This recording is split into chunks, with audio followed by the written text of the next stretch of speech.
Hi all, this is Karthik from Design School by WP Algorithm, the place where I teach you how to design, build and customize your WordPress websites.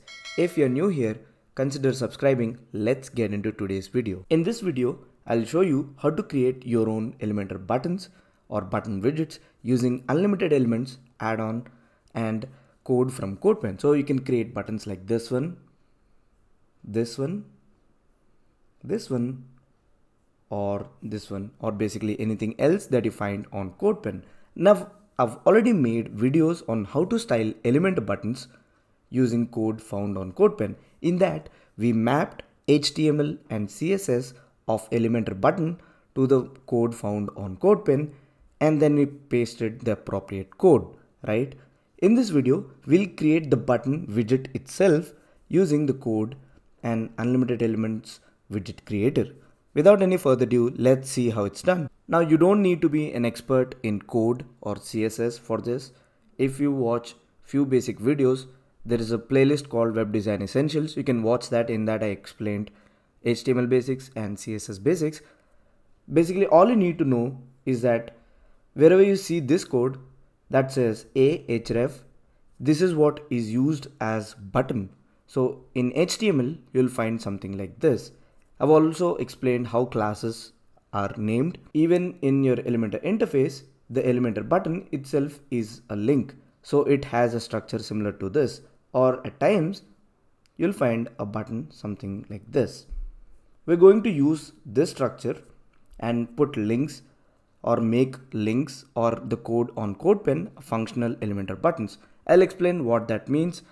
You don't have to worry much about it. Just remember that this is the format in which you need to enter code.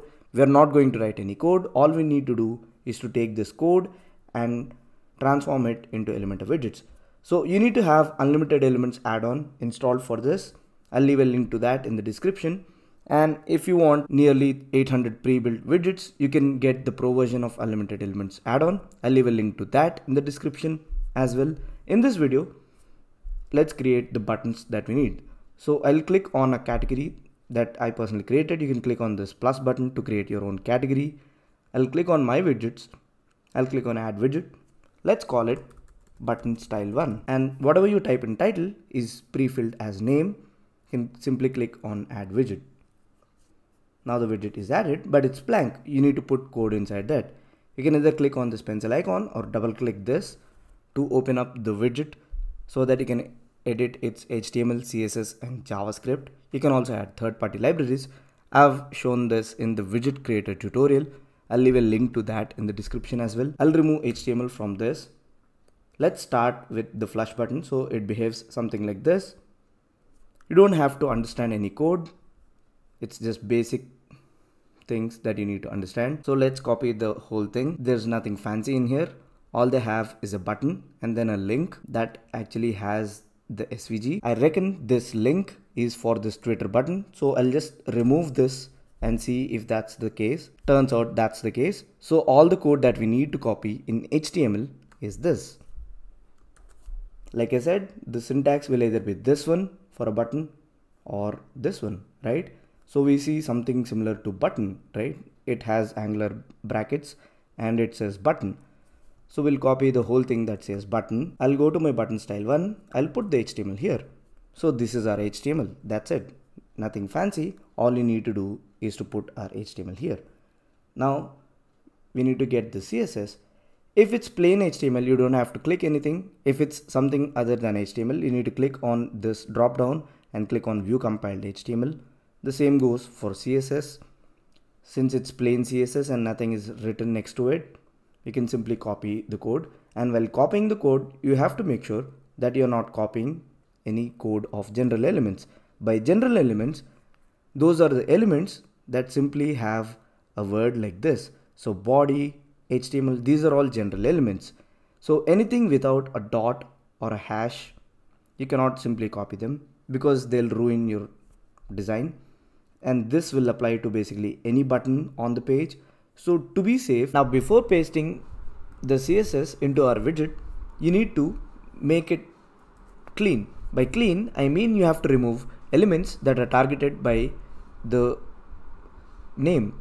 So anything without a dot or a hash in CSS is basically targeting an element by name. Here it says HTML and body, so they're basically targeting the whole body of the page. If you add this widget in Elementor page, this code will modify all the contents of your page, so you don't need this code for this button. Star stands for all elements, so you don't need this as well. This is basically having attributes defined in the HTML. So here simply they've specified background color and they've added some code. So this root code is required. So we'll keep this code, and this code, this button is a tag name, and it's a bad idea to have tag names in CSS, because if you have any other element with a button HTML, this will modify that button on the page as well. So in order to be safe, in order to make sure that the CSS that you're adding on your page is actually changing the button that you're adding, we'll do one thing. We'll simply add a class to our HTML element, which is our button. So right after this double quote, class is an attribute. So attribute looks something like this, similar to what you see here. So style equals double quotes, and within that you have a value. Similarly, you have a class value. Let's add the class and let's call it mybtn1. So this is the class of our button. So this button tag name can be replaced by .mybtn1. So we'll do that. So wherever we see the button, we'll replace it with .mybtn1, which is the class name. Let's find and replace all. Now we've replaced mybtn1, and again we have a class called right here. So if you see in the code, basically you just need to understand that class and this pattern means it's a class name. Similarly to this div, they have a class name of left, which you can leave as is. There is nothing wrong in that. Or you can simply replace left with something unique, maybe left 1 to 3 or whatever. Anyway, I'm sure that nothing else will have a class name of left. So we'll simply copy the whole code. So the code that we actually need into the CSS. Now I'll click on update and the code is updated. Let's preview our widget. If something goes wrong, like I said, if you're targeting any general purpose elements, or if you're specifying a class name that already exists, this will throw up an error. It will basically show you a blank screen of death. So don't worry, it will just affect that particular page and not any of your website. So when you click on preview, this is how your widget would look like. Let's open up an actual page and see how that widget would function on that particular page. I opened up my page. Now let's search for button style 1, and it's this widget. Let's click and drag it. And there's our widget. There's our newly created widget, right? It's a button. It's dumb. It doesn't have a link field. We'll get to that. And what about the alignment field? Well, this is still an Elementor widget, so you don't have to write any code. Let's position it onto the center. You just need to go to the margin field. I'll unlink the values, and in percentage, I'll add a 40 or 50% margin onto the left, and that will perfectly center the button, right? If you want to perfectly align it onto the left, you'll remove the percentage value in left and put 50% here, and that would align it perfectly onto the left. And if you want to perfectly align it onto the right, let's give it a value of 100 or maybe around 90%, and that would align the button completely onto the left. 50% would center it. So without even knowing any code, you can simply play with the margin values and you can align the button, because the widget that we created is still an Elementor widget and it can use all the fields available within the advanced field. Okay, let's make this button smart. So all we need in a button is, of course, the look of it, and the second thing that we need is a link field. So let's add a link field. Like I said, this is the structure of link field. So I'll copy this, I'll go to HTML, and just below this I'll paste the structure. The link text, whatever this is, let's replace that with hover me. So basically your link text should be surrounded by this particular structure. We're basically making this a link, a clickable link. I'll update the structure, and we want this to be a dynamic value, and the way to do that in unlimited elements is to create an attribute. So I'll click link, I'll call it btn link, something like that. Default value, let it be hash, and I just created an attribute for that. Now you can go to HTML, and this href can be replaced with btn link. I'll update it. I'll update the page again. I'll click on update, and I'll reload the page so that all the changes that we made in the widget creator are reflected. I also added this little bit of CSS code, which means within my button1 class, I added a link field, and I want to make the text of it transparent, just to make the button clean and clear like that. Now you see that the button is a functional button. It can be linked to any field. I'll link it to site URL. I'll update it, and you can see the button in action. Let's preview how the button would look like. So button looks like that. Since we've linked it to site URL, when you click on this button, it'll open up the URL specified in here, which is my site URL or wpexperimenter.com, just like that. You can go back, and here's the button.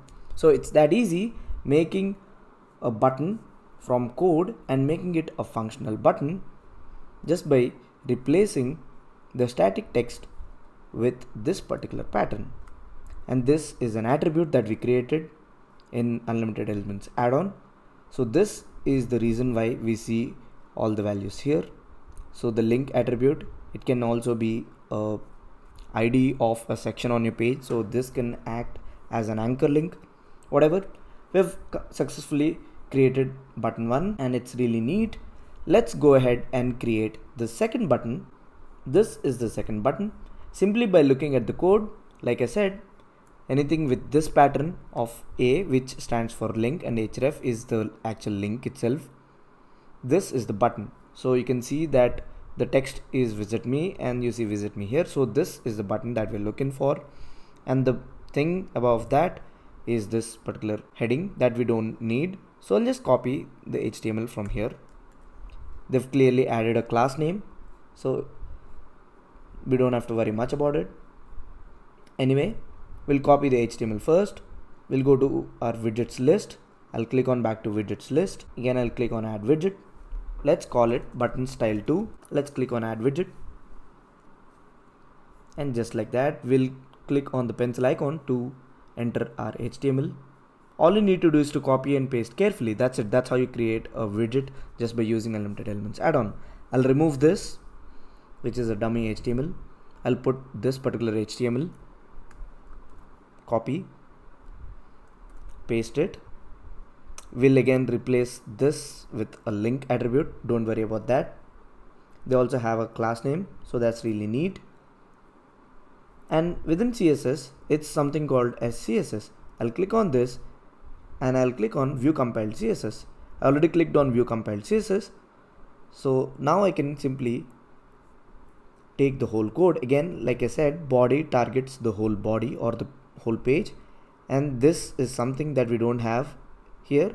You can see dot stands for a class name, and we don't have that particular class name. We have a class of BRK button, so we don't need this code as well. So we need code starting from here till here. I'll copy, I'll go to my widget creator within my CSS, I'll paste it, I'll click on update. It's updated. Let's preview our widget, and there's my preview. Since the background of this particular demo is the same as this, you get this neat little effect. Anyway, we'll take the same particular background and make the widget's background the same. Let's find out the background. It's this one. So in our Elementor page, I have to reload this, or you can open up a new page so that the newly created widget is available.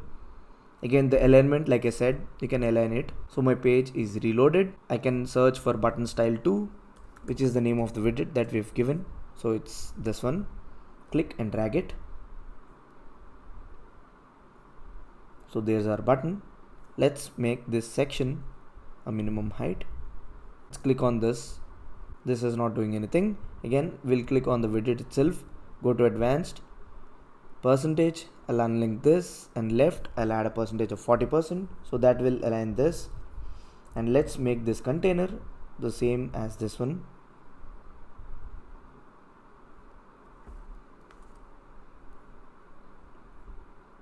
So now you see the button in action. Cool, right? You can adjust the margin values of this particular button to position it the way you want. Again, you can adjust it per device, so the position is really cool. Now you see the button, or the US Air Force inspired button. This is actually a button inspired by US Air Force.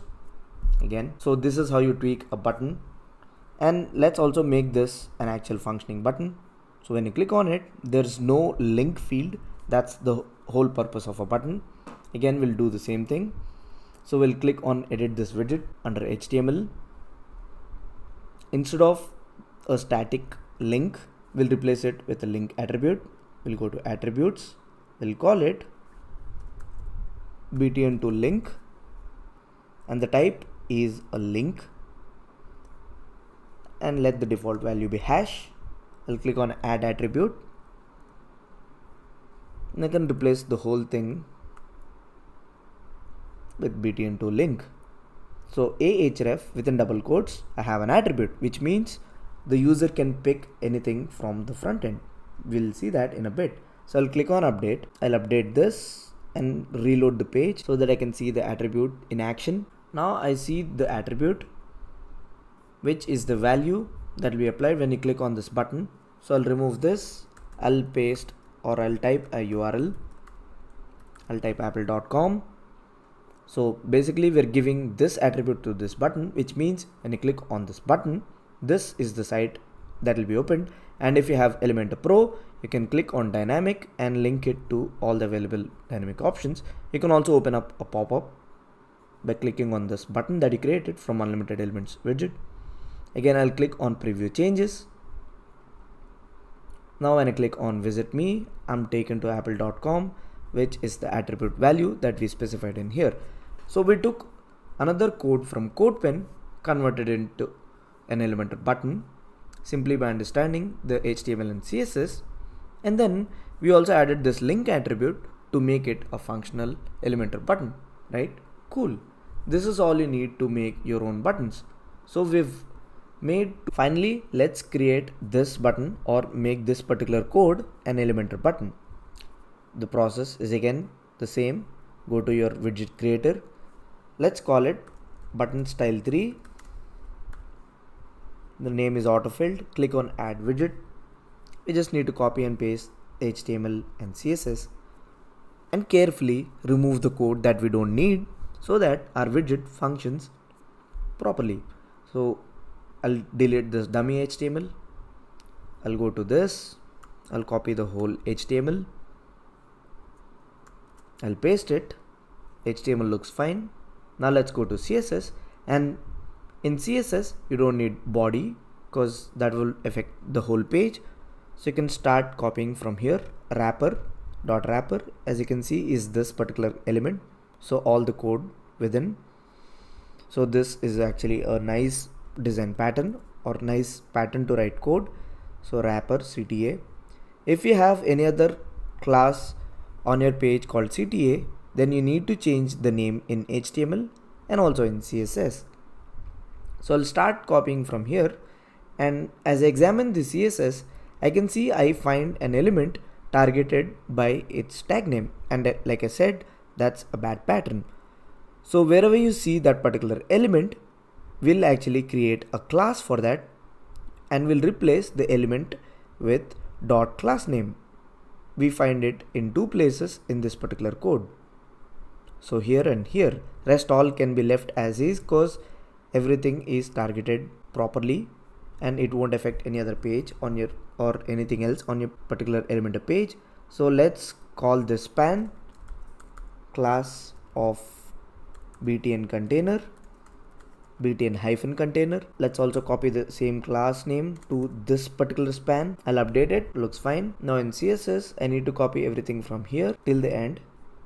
And before copying and pasting everything, I need to replace span with .btn container. So it's basically found in 4 places. I'll click on replace all. I'll take this whole code, put it into this particular thing. I'll click on update. It's updated. I can preview my widget now. All we did was replace the tag name with .class name. And it's easier to do that in a text editor such as Atom because of the extensive functionalities. Anyway, you can also do this in Notepad, and this is our button widget. Let's reload this page and drag this particular widget into our Elementor page. So once my page loads, so this is how our button looks like. Again, we need to make the link functional as well. I'll get to that in a bit. I can type for my button. It's button style 3, which is this one. I'll drag it over here. Perfect, right? My button is perfectly fine. It's already aligned onto the center, I guess. You can also change the alignment by going to advanced and unlinking these values. You can also add padding and do a lot more. So let's add a padding of 100 pixels. So you can do all that and you can position the button the way you want. And we need to make this button a functional button. So to do that, I'll click on update again. So to do that, let's get back to this particular widget. I'll click on this particular button widget, and within HTML, let's create an attribute. So let's call this btn3 link and let the default value be hash. Click on add attribute, and within HTML you see the pattern of ahref, and here instead of hash you can simply replace our attribute. This is already provided in the code itself, as you can see here. So I'm just replacing the hash with button link attribute. I'll update this. Now the button becomes functional button. I'll refresh this page or reload this page, or you can open up a new page after doing this. Now the button is not dumb. It has the link field where you can enter URLs, or if you have the pro version, you can also link to any of the available dynamic options. I've linked the URL. And also, since this is an Elementor widget, if you have the pro version of Elementor, you can do all the fancy stuff that you can do with other widgets, such as making this an inline auto widget. So it'll occupy only the space that it needs. You can also do absolute positioning, so you can move this freely around wherever you want on your website. Again, this needs to be clearly formatted on desktop, mobile and tablet. And there you have it. We just place this button on this section. I can simply click on this. My demo is also updated now. Now I see my button. So when I click on it, it will open up the URL that is specified within the attribute. It's the same attribute. Instead of hash, we just replaced it with the link attribute within double quotes.